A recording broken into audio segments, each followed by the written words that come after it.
So a couple days ago on Reddit, I saw this post and it caught my attention. GOP chairman says kids are brainwashed on climate change. When I first read this, I laughed, but then I thought about it deeper. This guy, Senator James Inhofe, is a guy who has the power to influence many people and make new laws because he is a politician after all. He opposes climate change so much that he even bought a snowball into the Senate to try to prove his point. So here, Mr. President, catch this. He also said that people don't control the climate, God does. He even cited the Bible while arguing that climate change has been happening for a while. Climate is changing, and climate has always changed, and it always will. There's archaeological evidence of that. There's biblical evidence of that. I watched this and read every other theory he had on why climate change doesn't exist, and I thought to myself, no one could be that stupid. Climate change is pretty much a proven fact now. So how are people like this still denying climate change? Easy. They're being paid off. Ladies and gentlemen, I introduce to you lobbying, the act of attempting to influence decisions made by officials in a government. I gotta thank Tippinator from Reddit for linking this website. It's called opensecrets.org, where you get to browse all your favorite politicians and see what kind of money they get from different kind of companies. And here we could see James Inhofe's top 20 contributors. As you can see here, James Inhofe has taken money from BP, Murray Energy, ExxonMobil, and a bunch of other companies that make their money off of fossil fuels, which has been proven to be a factor in contributing to global warming.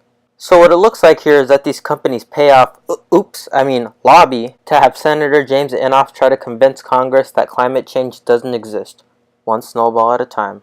But that's not the end of it. We see here that James Inhofe's top contributor is Devon Energy. And let me tell you something about Devon Energy. In 2014, an investigation by the New York Times uncovered that a 3-page letter from Oklahoma's Attorney General Scott Pruitt to the U.S. Environmental Protection Agency bluntly accusing regulators of grossly overestimating the amount of air pollution caused by drilling of the new natural gas wells was actually written by an attorney for Devon. The investigation found that attorney generals in at least a dozen states are working with energy companies and other corporate interests, which in turn are providing them with record amounts of money for their political campaigns, including at least $16 million.